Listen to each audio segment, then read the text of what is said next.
Chers élèves, bonjour. On continue toujours l'analyse du roman à thèse Le dernier jour d'un condamné de Victor Hugo.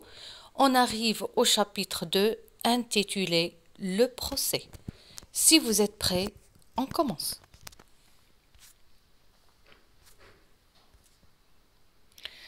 De sa cellule, le narrateur se souvient de son procès et de sa condamnation à mort. Dans le chapitre 1, nous avons dit que le condamné à mort, qui est le personnage principal, est dans sa cellule à Bicêtre. Elle est obsédée par l'idée de sa mort. Donc, toujours dans sa cellule, il fait un flashback. Il se souvient du jour du procès. Depuis 3 jours, chaque matin, une grande foule se presse dans la salle d'audience, des spectateurs, des juges, des avocats, des procureurs du roi, des témoins.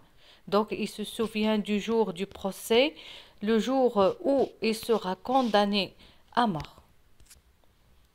Les 2 premières nuits, le condamné ne peut pas dormir.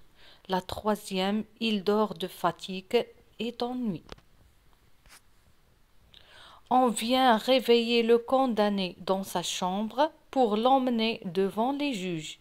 Il décrit le chemin parcouru de la cellule jusqu'à la salle des assises, puis jusqu'à sa place. Donc, il fait la description de sa cellule jusqu'à la salle d'audience ou bien du tribunal. L'avocat arrive.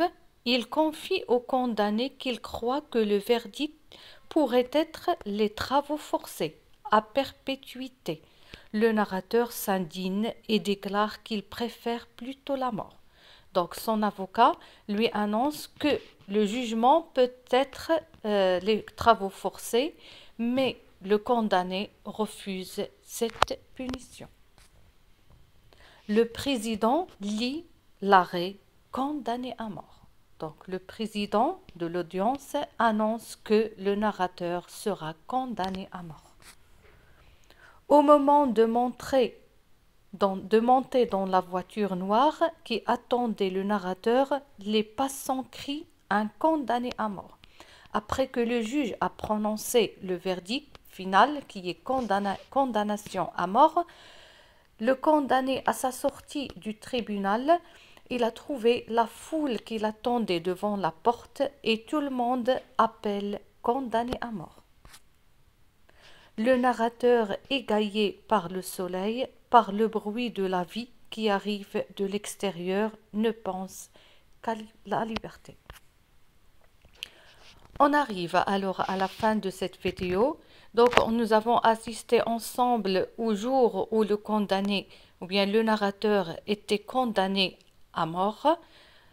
J'espère que maintenant vous avez une idée de ces 2 premiers chapitres. Je vous dis merci pour votre attention et à bientôt.